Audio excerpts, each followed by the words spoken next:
Les déviations racontent l'histoire de celles et ceux qui ont changé de vie. Pour nous suivre, rendez-vous sur notre site, abonnez-vous à notre chaîne YouTube, notre page Facebook, notre compte Instagram et notre podcast sur toutes les plateformes d'écoute habituelles. Depuis la rentrée, les déviations s'associent au magazine Grazia pour vous proposer chaque semaine un podcast et un article autour d'une personnalité inspirante. Tout de suite, un nouvel épisode, une nouvelle histoire, une déviation. J'aime un peu me surprendre à penser à une époque presque de droite. Ça veut dire que chacun pour sa peau, moi j'y arrive, pourquoi les autres n'y arriveraient pas, tu vois. Ça, je l'ai eu comme discours dans ma tête, alors que je me suis dit plus tard et heureusement, grâce à mes rencontres, qu'on n'y arrivera jamais si c'est pas tous ensemble. Et du coup, beaucoup après, mes allers-retours entre Paris et la Toscane, c'était pour rencontrer énormément d'assos, ou dans le social, ou dans l'environnement. Donc réapprendre à vivre avec les autres et changer notre mode de vie, ça veut dire apprendre à donner, apprendre à partager, et comprendre qu'on n'est plus là pour gagner du fric si c'est que pour soi-même, que ça sert à rien du tout, quoi.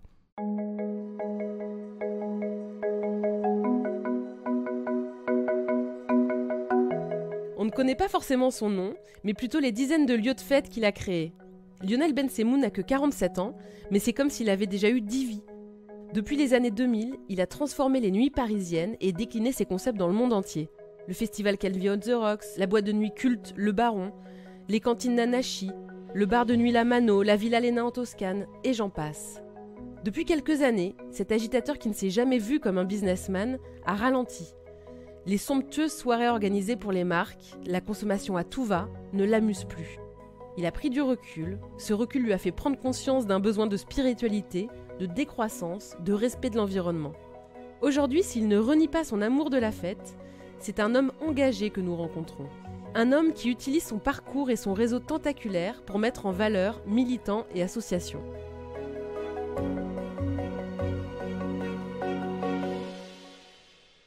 Bonjour Lionel.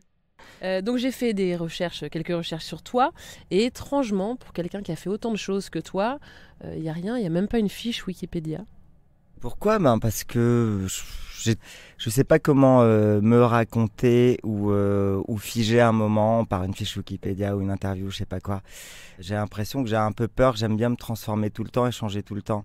Mais bon, c'est aussi parce que j'ai pas pris le temps, je suis un peu timide, j'aime pas être devant. Maintenant les choses changent et je vieillis, donc c'est vrai qu'il faut que je sache communiquer peut-être un peu plus. Donc enchanté Laurence, et ravi d'être avec toi ce soir, aujourd'hui.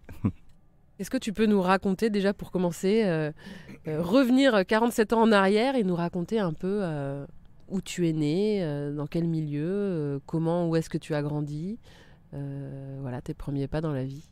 Alors je suis né à Lesquin, aéroport de Lesquin, près de Lille, en 72. Et comme mes parents sont d'Algérie, mais ils ont beaucoup vécu entre le nord, donc Lille, Calais et Marseille-Aix. Donc ça a été 4 villes que j'ai traversées toute ma vie, en tout cas de 0 à 20 ans. Donc naissance dans le nord, Lille, puis beaucoup de Marseille. Donc 2 opposés, changement d'école tout le temps.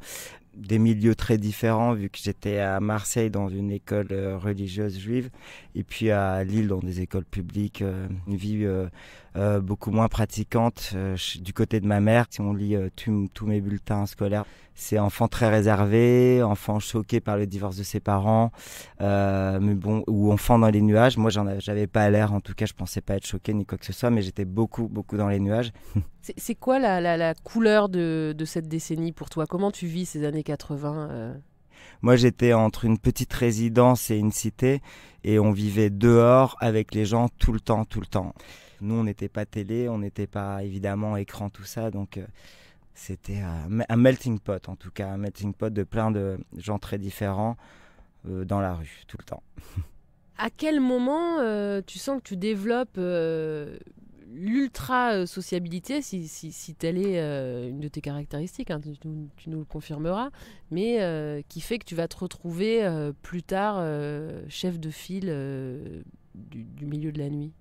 Eh ben, tardivement, je pense, parce que déjà, j'étais très timide, parce que mes premiers flirts et mes premières cigarettes, c'est quand même 19 ans, donc c'est tard.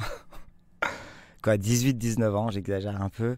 Mais à partir de 16 ans, je commence à avoir quand même beaucoup d'amis avec qui on commence à faire des histoires rigolotes, des conneries en classe, à sécher. Puis j'avais un passé un petit peu de cité, donc on piquait des vélos et des mobylettes tout le temps.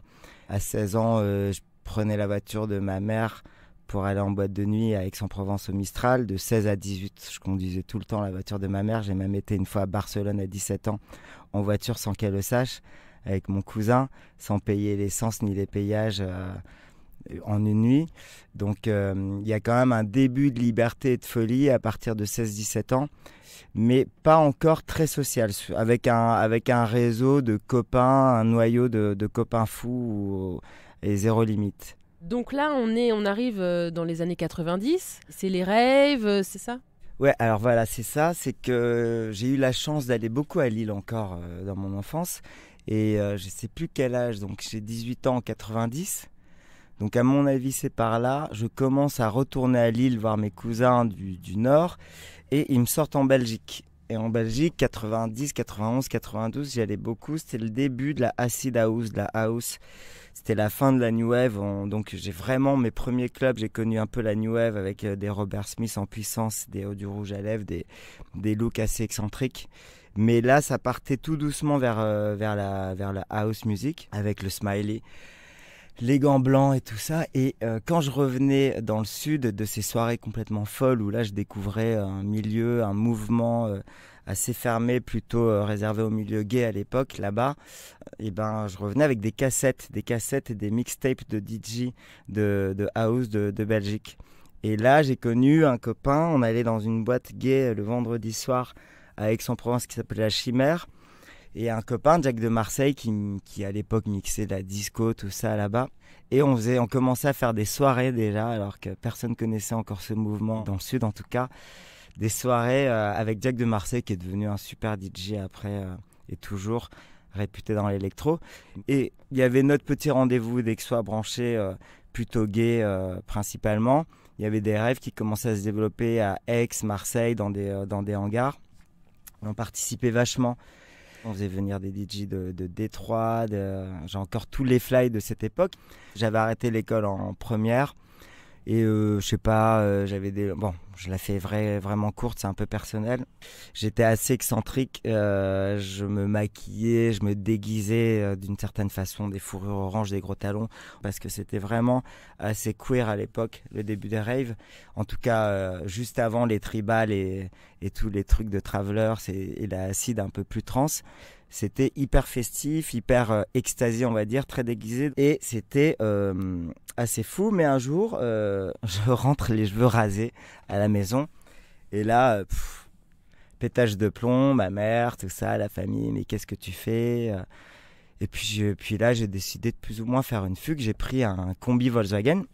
Oh là là, mais on n'a pas le temps de tout raconter. J'ai oublié de vous dire que, en fait, avec les sous de ma bar mitzvah, j'ai acheté un lot de jeans que j'ai teint en noir, un gros lot au moins, genre, je sais pas, 2000 jeans 501 Levi's. J'avais une place au marché et donc je revenais des raves et j'ouvrais mon stand à 6h, 7h du matin le dimanche à Aix. Et bon, ça cartonnait. Donc j'ai quand même mon autosuffisance avant même 18 ans au niveau fric, quoi.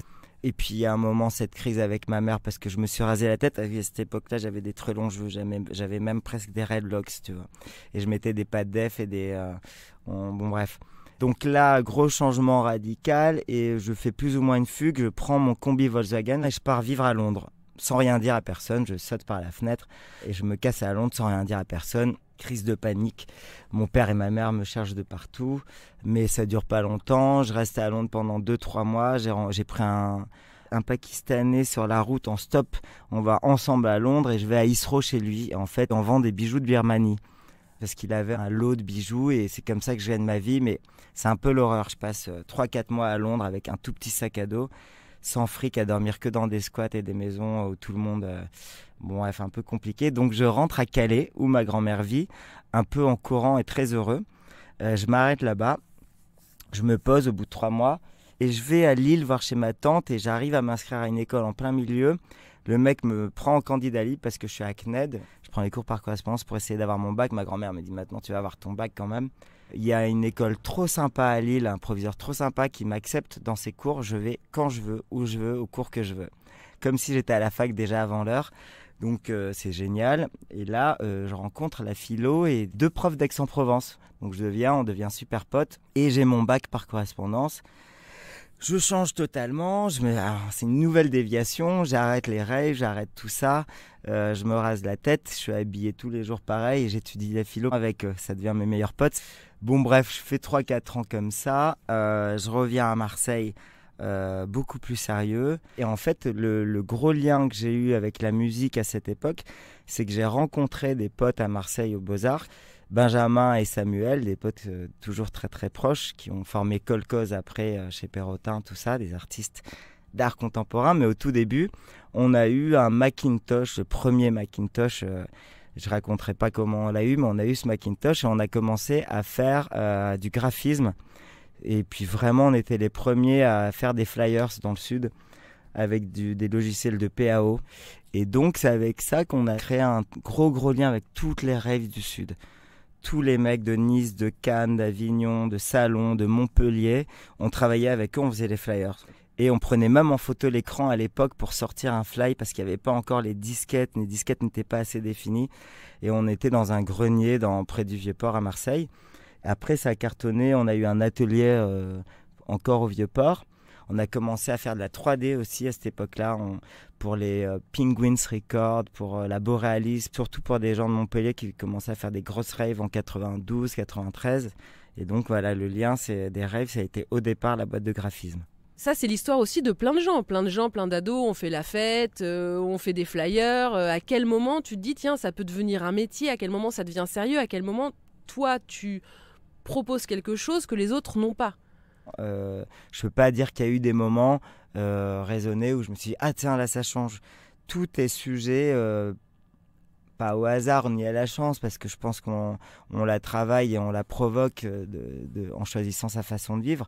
Mais des rencontres, par exemple, quand j'ai commencé à être graphiste, j'ai rencontré un monsieur imprimeur qui m'a appris le métier, alors que j'aurais pas dû du tout être imprimeur. Et là, je me suis rendu compte que je pouvais en faire un vrai métier dans le sens où ce que je proposais à cette époque-là, c'était fou, c'était qu'au lieu d'imprimer un flyers pour une rave, j'essayais de mélanger 10 raves dans la même production. C'était de l'amalgame, et ça, je l'ai fait sans faire exprès. Donc, au lieu d'imprimer un client qui coûtait, on va dire, 3000 francs à l'époque, eh ben pour 3500 francs, je pouvais imprimer 10 clients en même temps. Qu'il y ait un client ou 10, c'était les mêmes coûts. Après, c'était juste le papier. Donc, j'ai développé un truc qui a vraiment cartonné, parce que je pouvais vendre mes papiers, mes flyers vraiment pas cher. Il y a un imprimeur, tu vas te prendre 3000 francs pour une carte postale. Moi, je pouvais la vendre 300 francs. Et en fait, vraiment marger et me prendre des bureaux. Et quand je suis arrivé à Paris, je suis arrivé dans une chambre de bonne, à peu près 9 mètres carrés, rue de Rochechouart, avec un ordinateur. C'est là que j'ai fait du graphisme et que j'ai commencé à imprimer pour des clients parisiens. Et ben, je crois 12 mois après, j'avais 150 mètres carrés avenue de Wagram avec jardin. Et puis 6 ou 7 graphistes qui bossaient pour moi. Donc là, t'as quel âge? J'ai quel âge? J'ai 28 ans, j'ai 27 ans. Un an après, ça marche bien, je suis avenue de Wagram, j'ai cette imprimerie qui cartonne et tous mes potes de Marseille arrivent. Ben, Sam et tout le studio. Et là, on est quand même une joyeuse bande de copains de Marseille qui avons notre propre identité, nos propres envies et on commence à sortir et à faire des fêtes improvisées, toujours impromptues. Ça s'appelle la Johnson et c'est 98-99. Je suis aussi plus ou moins insomniaque, donc j'aime beaucoup vivre la nuit. Et que, bon, du coup, je bosse la nuit parce que je vais voir les boîtes de nuit, je vais leur faire leur fly, je fréquente toutes les boîtes de Paris. J'attends qu'ils me payent le matin, donc je suis obligé de sortir. Donc quand même des endroits assez écartés au niveau fréquentation, parce que Matisse, c'est un peu le bar de nuit guindé où t'as tout le monde, de la jet set, du milieu showbiz, et le Pulp, c'est vraiment le lieu arty où on se retrouve tous les mercredis, jeudis, avec toute la scène électro, Yvan Smag, Chloé, Jennifer, Sabine du Pulp et tous ces gens-là que je fréquente d'abord parce que je suis imprimeur, et ensuite en faisant des soirées dedans. Donc voilà, et c'est là sur ce trottoir aussi que je rencontre André. Il a commencé à faire des jolis logos, des jolis fly, et que je rencontre Jean-Marie avec qui j'ai fait Calvi on the Rocks et Edouard Rostand. Tu vois, c'est vraiment des rencontres inopinées la nuit, et c'est là où ça va m'amener à tout savoir sur les lieux, les flics, les espaces à louer et qu'on commence à créer ces rendez-vous qui s'appellent la Johnson. C'est de 2000 à 2004, des rendez-vous complètement fous. À chaque fois, chaque mois, il fallait trouver un lieu. Ça a beaucoup vécu au Plaza Madeleine, c'était 800 à 1000 personnes. C'était un moment où où moi j'en avais un petit peu marre que de la techno, de la house. Il y avait Phoenix qui commençait à cartonner dans les copains, Gonzalez, Smokey, Feist, LCD Sound System, toute cette scène électro-rock qu'on a mélangé des tribus complètement, ramené des clubbers, des gens des raves, de l'électro et des rockers faire des lives, parce qu'on faisait beaucoup de lives. Le fait de créer un mélange décloisonné dans des lieux tout le temps différents, ça rameutait tout le monde. Et autant aussi les gens qui ont fréquenté du Matisse Bar, donc du coup un peu le showbiz, et Edouard Baird, tout ça qui nous ramenait plein de monde cool, que la bonne scène électro, le début des Justices, les copains des Daft Punk qui venaient tout le temps. Parce que aussi ce que j'ai pas dit, c'est que j'ai eu la chance en faisant des rêves de rencontrer tout un milieu parisien de l'électro dans le sud. À l'époque à Avignon, à Salon, première fois que je joue Daft Punk, ils avaient le label Roulé à l'époque, c'était avec nous. Donc mais quand je suis arrivé à Paris, c'était mes liens. J'avais été dans le 17e, Guiman aussi. Ma graphiste Karine, c'était la copine d'un des mecs de Phoenix. Donc on avait un bon réseau musique, un peu fashion. André connaissait plein de gens aussi dans l'art de street art. Il était beaucoup plus mondain. Lui, c'était quand même un Parisien qui connaissait du monde. Donc tout ce mélange a fait que la Johnson, ça a cartonné. Et que quand on a eu envie d'avoir notre petite maison, notre petit club avec André, c'était le début du Baron et ça a été 2004, un été où, grâce à mon métier d'imprimeur, j'ai rencontré des patrons et notamment une boîte qui était fermée depuis 3-4 ans à côté du Palais Tokyo qui venait d'ouvrir, où André venait d'ouvrir sa boutique, Black Block justement. Donc là, j'ai dit, écoute, à côté de ta boutique, il y a une boîte qui s'appelle Le Baron, on me propose de la prendre. Ah oui, le Baron, André il connaît parce que c'est des trucs fréquentés à l'époque des stars et des voyous, mais t'es fou, c'est un endroit génial, allez on y va. Et puis c'est comme ça qu'en juillet, je crois, on a eu les clés. Le patron avait fermé la boutique, était plus ou moins en prison, et nous on a fait un deal avec lui, on lui a dit écoute, on t'ouvre le club et on fait 50-50 et basta. Et puis lui il a fait en se disant que ça allait durer 2-3 mois et que c'était très bien pour réouvrir le club, mais en fait ça a duré 12-13 ans quoi. Et ça a été le début d'une grosse aventure, le Baron. Très clairement, dans la nuit parisienne, c'est vrai qu'il y a un avant après le Baron. L'effet est quand même assez spectaculaire. C'est pas juste une boîte qui marche, c'est la boîte où tout le monde va. Oui, c'est vrai, et on n'a pas fait exprès.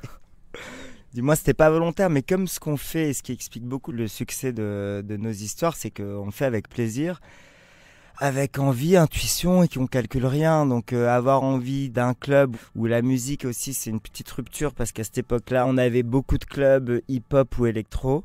Et ben pas nous, ça sera zéro son comme ça, mais zéro. Et là-dessus, il y avait vraiment une rigidité où j'étais très très dur avec ça.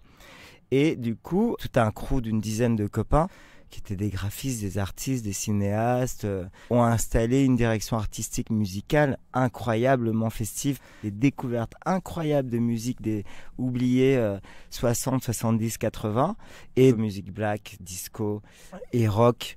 Et du coup, ça a créé un espèce de club de province où on venait écouter de la musique qui passait nulle part ailleurs, sauf peut-être dans ta boîte de vacances au Val d'Isère, où les gens se lâchaient vraiment. Alors le fait qu'ils se lâchaient vraiment et que c'était un peu unique, c'était aussi notre porte. La porte qui n'était pas du tout de la nuit, on est dans le 8e, on laisse pas rentrer les gens du 8e. Les chemises, les Porsche, les 4x4, les belles chaussures, les mannequins, c'était pas du tout notre... Il fallait être cool, il fallait être libre, il fallait pas venir frimer, il fallait pas vouloir demander une bouteille pour rentrer au Baron, sinon c'était le meilleur moyen de pas rentrer, tu vois. Il fallait surtout mélanger et puis oublier la frime et tout ça, c'est-à-dire que nous on n'avait pas d'appareil photo autorisé, donc effectivement dès le départ plein de stars se sentaient hyper libres. Et on a surtout eu une scène ouverte tous les dimanches avec la scène du karaoké vivant, Kararock, Ullman et toute une bande, 4-5 musiciens, un vrai groupe de rock à disposition tous les dimanches soirs. Et là, ça nous a attiré toutes les stars qui venaient chanter sur scène en live. Tous les tubes, c'était de minuit à 5h du matin en mode live. Donc tout le monde se sentait bien, et même un peu plus tard Beyoncé, tout ça venait sans garde du corps, Caprio. En plus nous on le disait, on s'en foutait des stars, donc si tu rentres c'est sans tes gardes du corps, sinon tu rentres pas quoi. Tout de suite on nous a demandé de faire Cannes en 2005, donc même pas 6 mois après l'ouverture. via ma famille, mon oncle Patrick Partouche, avec qui j'avais très peu de rapport à l'époque, venait d'ouvrir un hôtel à Cannes. Il m'a dit Lionel, faites le Baron à Cannes. Et c'est là qu'on a mis un gros pied assez fou dans un endroit de 800 mètres carrés. Ça fait une vraie colonie de vacances qui se déplace, qui vient créer une identité, un lieu de vie très humain à Cannes pendant le FIF, qui a cartonné pendant des années. On nous a demandé tout aussitôt de faire la FIAC, de faire Art Basel, donc on nous a amené à Miami. Donc ça a rendu le nom et le lieu très très international, très très populaire.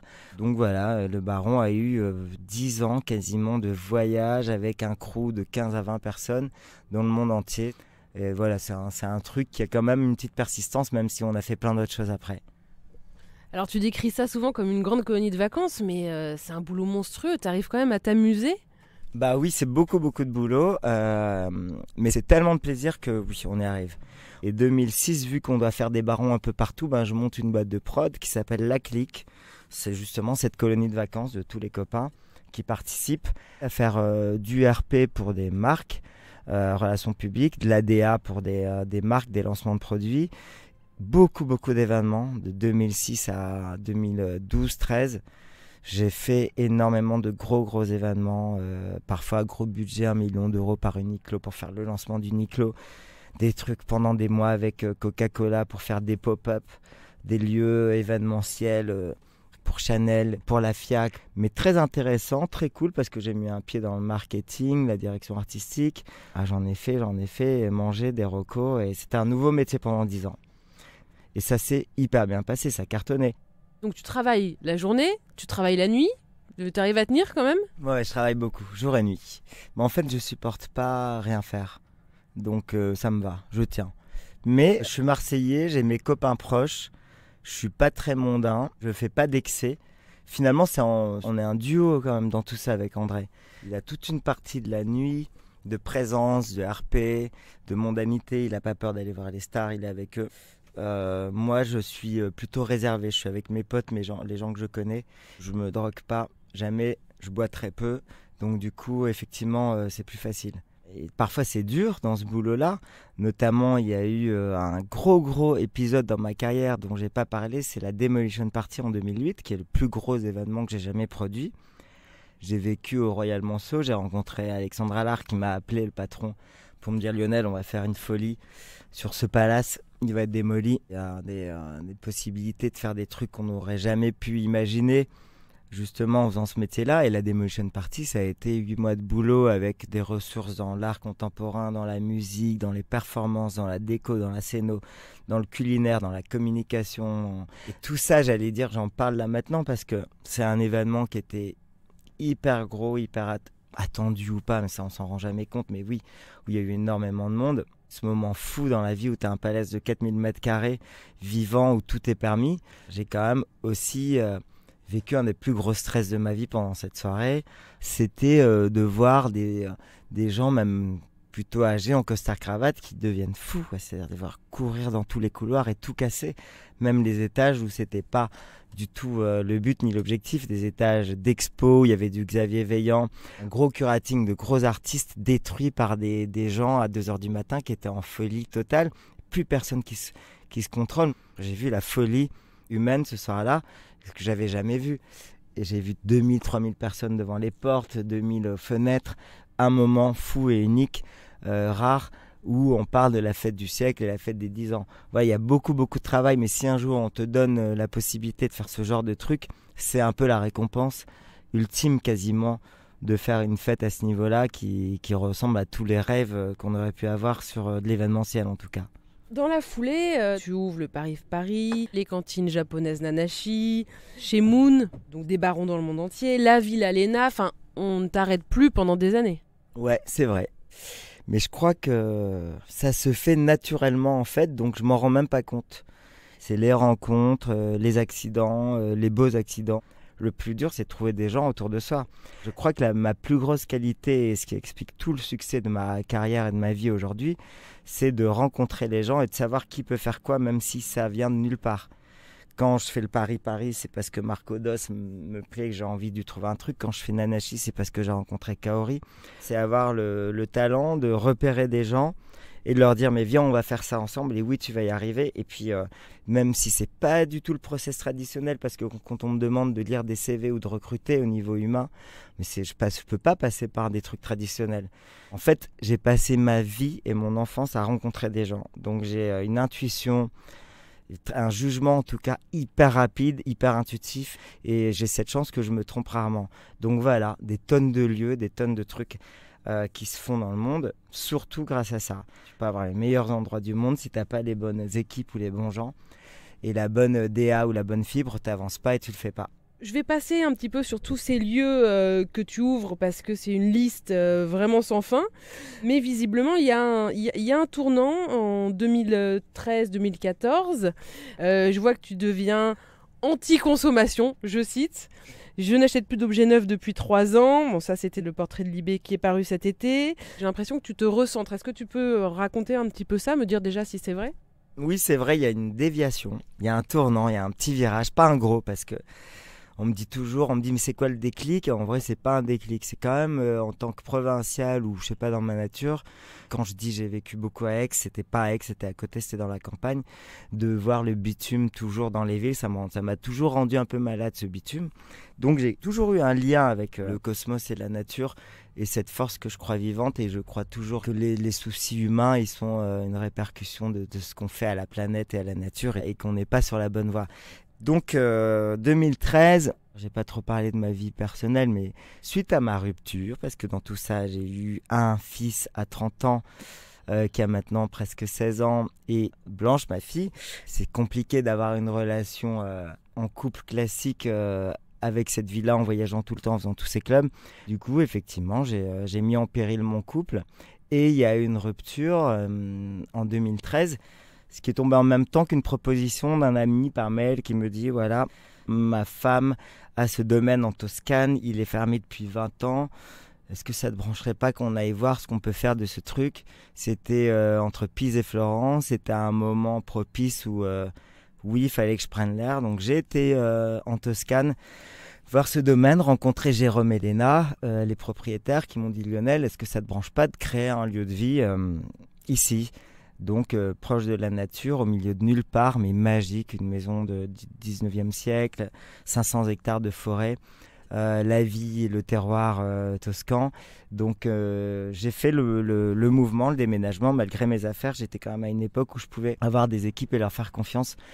Et donc du coup j'en ai profité pour être quasiment plus qu'à mi-temps en Toscane et travailler sur ce projet, toujours de façon on va dire organique, et en vivant là-bas plusieurs mois, décider d'en faire de la vieille maison une résidence artiste, des écuries un hôtel, de faire un restaurant aussi organique, autosuffisant, en tout cas de prendre tout doucement, grâce à ma culture, un petit virage responsable, engagé, écologique. J'ai aussi à cette époque-là écouté énormément de podcasts sur France Culture, très très intéressants, qui ont participé au changement de mon imaginaire et de mes ambitions. J'ai appris beaucoup, j'ai pris le temps de lire, de rencontrer des auteurs qui ont participé au changement. Et puis en plus, en ayant eu des problèmes personnels, genre d'impôts, de fisc, de trucs, d'arnaques, d'associés, où je vois que finalement l'argent est toujours autour de moi, qui passe par millions devant moi, mais que j'en ai jamais vraiment, que j'ai jamais rien. Mais d'un autre côté, moi, tant que j'avais de quoi vivre, je veux dire, à quoi ça sert ? Je vais rester en Toscane, je vais vivre de rien parce que j'ai besoin de rien. Et puis j'ai appris à vivre autrement, différemment, sans consommer, effectivement, sans ce besoin-là, à apprendre plutôt la décroissance. Donc les projets que j'ai eus, c'était construire Villa Léna, faire de ce lieu un espèce d'oasis autosuffisant, un peu spirituel, parce qu'en même temps que je me suis initié à l'écologie davantage, au problème de l'environnement, il y a eu un lien avec l'invisible, le spirituel, tout ce truc-là de ressources des sorcières. Je me suis rendu compte du problème de notre civilisation, c'était cette rupture de la chasse aux sorcières, de la nature en tant que ressource, mais pas en tant qu'être vivant, et tout ça. Donc évidemment, quand tu commences à t'intéresser à tout ça, tu dois aussi t'intéresser à la magie et à l'imaginaire. Et en fait, dans les podcasts qui m'ont tout appris, c'était vraiment le mythos et le logos, donc la raison et l'imaginaire. Et comme je vivais dans la forêt en Toscane, on a recréé des liens en faisant des cérémonies, en prenant en compte l'intention des choses et en étant un peu plus profond dans la rencontre de chacun, dans notre rapport avec les autres, c'est-à-dire d'arrêter l'ego, d'arrêter de savoir en fait, d'apprendre que pour vivre ensemble, il faut que tout le monde soit heureux parce que sinon on n'y arrivera pas. Donc ne plus avoir ce rapport avec l'individualisme. J'ai même pu me surprendre à penser à une époque presque de droite. Ça veut dire que chacun pour sa peau, moi j'y arrive, pourquoi les autres n'y arriveraient pas, tu vois. Ça, je l'ai eu comme discours dans ma tête, alors que je me suis dit plus tard et heureusement, grâce à mes rencontres, qu'on n'y arriverait jamais si c'est pas tous ensemble. Et du coup, beaucoup après, mes allers-retours entre Paris et la Toscane, c'était pour rencontrer énormément d'assos, ou dans le social, ou dans l'environnement.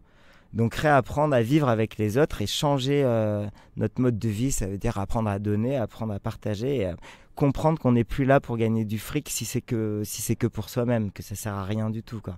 Introspection totale, quoi. C'est la genèse de tes combats à suivre, en fait. C'est effectivement un nouveau moi. Même s'il était un peu là, il a été plutôt révélé. Parce que c'est le timing aussi, c'est qu'est-ce que je vais faire encore, moi, aujourd'hui, dans l'événementiel, pour faire ma petite part des choses, en rencontrant tous les problèmes qu'on a dans notre société, dans notre système, dans l'univers. Le système capitaliste est un système obsolète tel qu'il est, donc j'en ai pris conscience et j'ai voulu le mettre en pratique entre 2013 et 2016. C'est là vraiment où j'ai commencé à mettre des pieds là-dedans. Et en même temps, je continue à faire la nuit parce qu'il fallait bien que je bouffe. Et puis aussi parce que ça me plaît, la musique toujours. Les festivals, les rencontres, les filles aussi parce que c'est un moteur, le désir, la beauté, tout ça, ça a toujours été autour de moi. Et mélanger ça avec des trucs qui ont plus de sens. Parce que voilà, il y a le fait d'avoir des enfants qui changent tout. C'est surtout 2014-2015, je crois. J'ai vraiment pris une claque de voir où on en était au niveau de la destruction du monde, de l'écologie, de notre système, de la répartition des richesses. Je me suis pris la tête pendant 1 an à savoir qu'est-ce que je pourrais faire et j'en étais malade. Je revenais à Paris, j'en étais malade de prendre l'avion, j'en étais malade d'être dans un aéroport, j'en étais malade de travailler pour Uniqlo, H&M ou une marque comme Coca, j'en étais malade. Mais vraiment, donc je faisais les trucs en pourrissant, en n'étant pas bien. Donc à un moment, j'ai dit mais merde, qu'est-ce que je sais faire? Donc la première chose que je sais faire, c'est faire rencontrer les gens, essayer de créer des endroits. Et après, je me suis dit que je pouvais réunir ce monde Cannes, festif, nuit avec le monde associatif. Qu'en fait, tout le monde demandait que ça parce que moi, je fréquentais les assos. J'avais leurs logos, leurs réunions, leurs stages de formation que j'ai fait. C'était vraiment un truc, c'est vrai, qui peut faire peur. Moi, on me disait quand je retournais au Baron, ouais Lionel, t'es devenu un hippie, tu postes des trucs sur Facebook de hippie, blablabla. Gros stéréotype. Végétarien, je suis devenu un peu plus tard. Hein. C'était après avoir vu Cowspiracy, un film incroyable.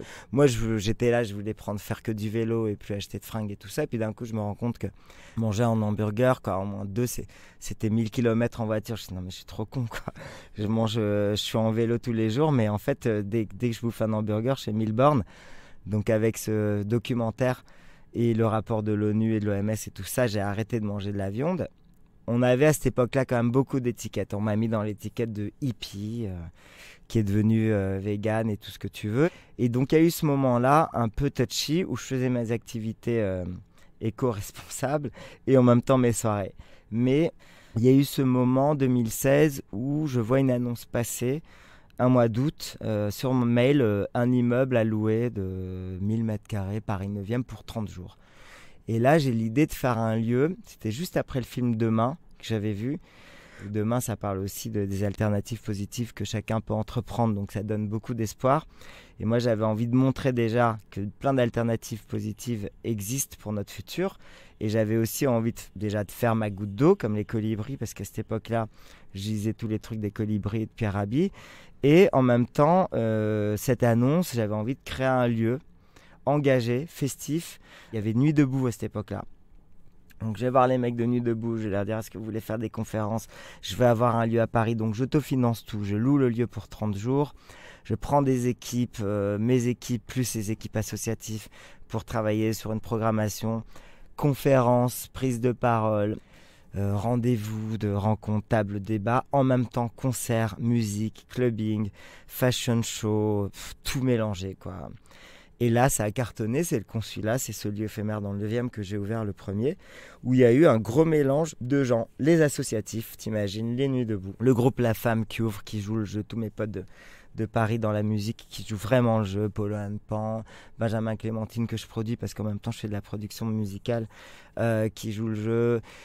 Les expos, mes copains, Emmanuel Perrotin qui prête des œuvres. Tout le monde en fait est partant pour faire un lieu complètement dynamique, hybride, décloisonné. Donc j'ai le yoga le matin, j'ai les réfugiés à qui on offre à manger à midi via d'autres assos, via Aladdin, tout ça qui nous suit.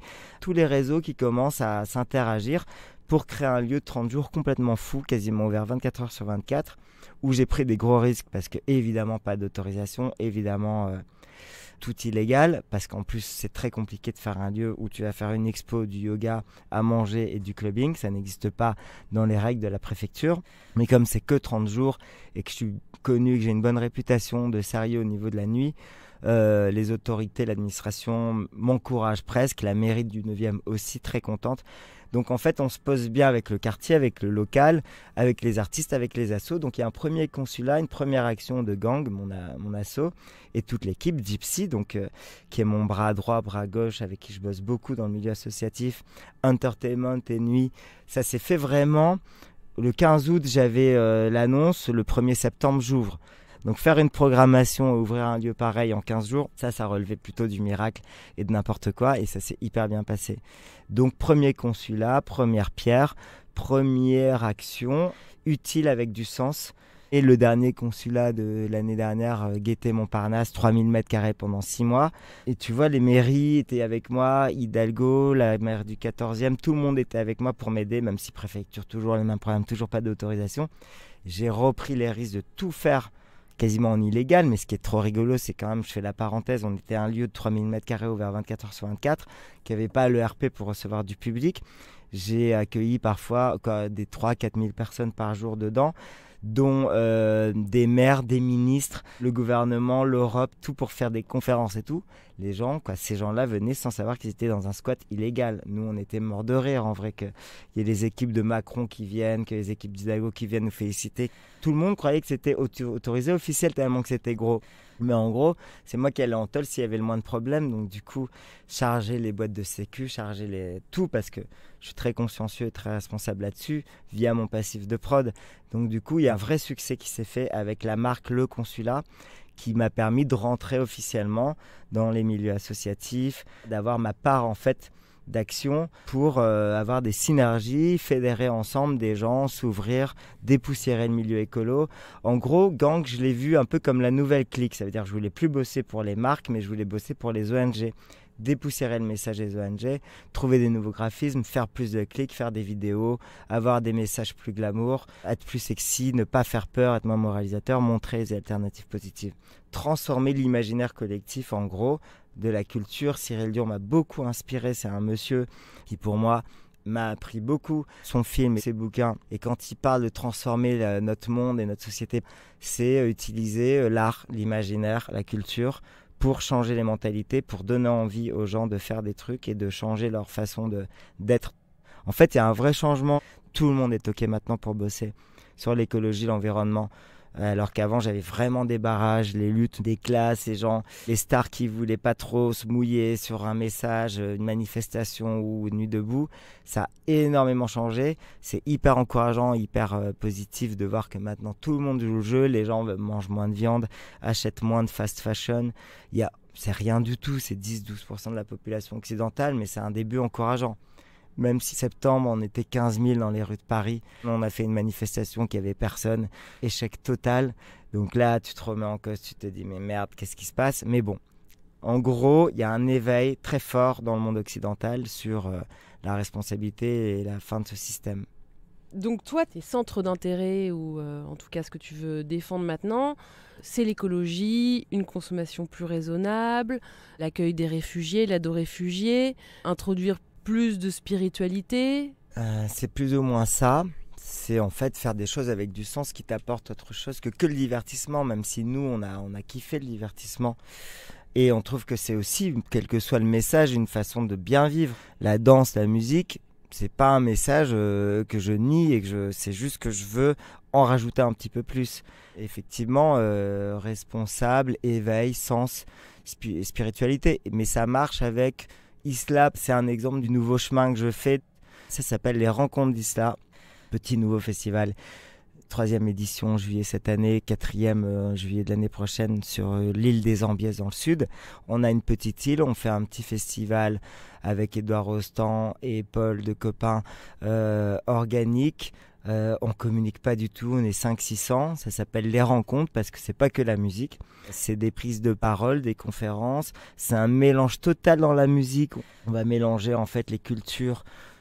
On appelle ça la world music, mais j'aime pas trop ça. Mais c'est des rencontres de différentes cultures du monde entier. Il n'y a pas de direction artistique précise. Le principal, c'est que c'est des gens qui ont vraiment des artistes qui viennent s'exprimer. Et en même temps, cérémonie cacao, cérémonie guarana.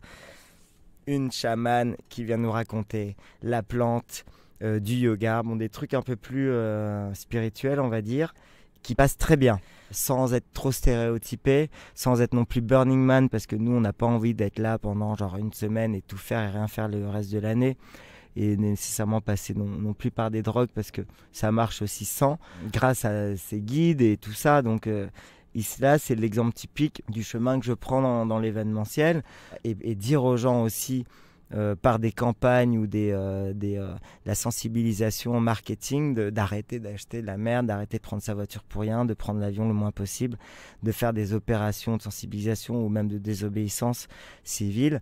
Ça fait partie de tout mon chemin et des gens qui m'entourent. Où est-ce que tu voudrais être dans 10 ans ? Ouh là là, je sais pas, j'ai du mal à... Là, autant j'ai fait un gros effort pour te parler du passé et de moi aujourd'hui, autant je peux pas te parler du futur, puisque j'arrive même pas à envisager ça. Moi, c'est vraiment que du court terme. Si je devais me concentrer et me dire où je veux être dans 10 ans, bon, alors j'ai différentes idées. Avoir son oasis, son hameau autosuffisant, qui est aussi dans mes objectifs et je travaille dessus, en l'occurrence dans différents endroits. Mais je pense pas avoir envie de faire que ça, parce que ça sert à quoi de se dire une autosuffisance, un espèce d'acte de résilience dans un endroit, si c'est pas pour tout le monde, si c'est pas avec les autres, si c'est pas en ville. J'ai toujours ce besoin d'être en action, en ville avec les gens pour changer les choses. J'ai essayé de me réfugier ailleurs, mais ça me rend aussi malade de ne pas participer et de ne pas agir pour le changement.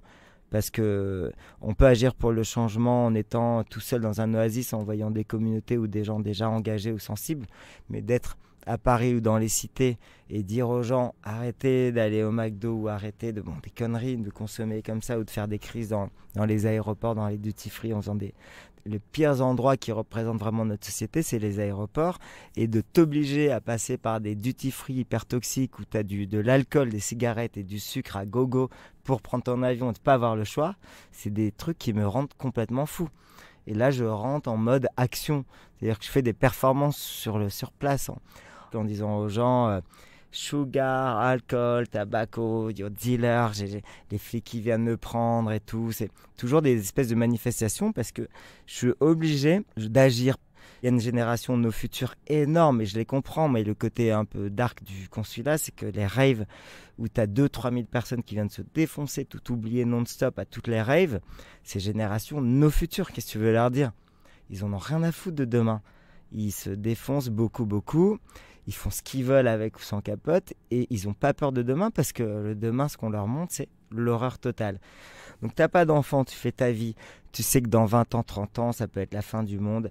Et c'est pas un gros drame. Et en vrai, c'est pas un gros drame parce que la nature, l'esprit, moi j'y crois à quelque chose après. Je sais pas sous quelle forme. Mais quand même, ça a un gros drame pour la vie de nos enfants.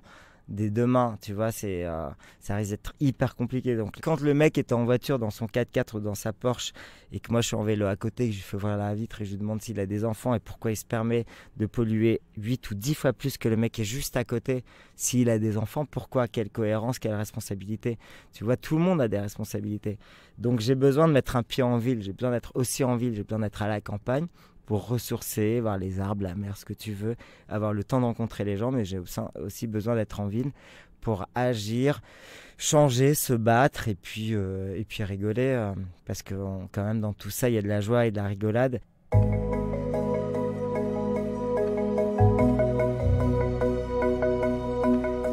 C'était un entretien mené par Laurence Velli, réalisé par Sidney Clazen et coproduit avec le magazine Grazia. Commentez, écrivez-nous, partagez, taguez vos amis, réagissez avec beaucoup de cœur, de pouces levés et d'étoiles quand on vous le propose. Les Déviations est un média à retrouver sur lesdéviations.fr, Facebook, Instagram, YouTube, iTunes et tous les autres. Les Déviations n'ont qu'une vocation, raconter des histoires de gens qui ont changé de vie. À très vite pour un prochain épisode.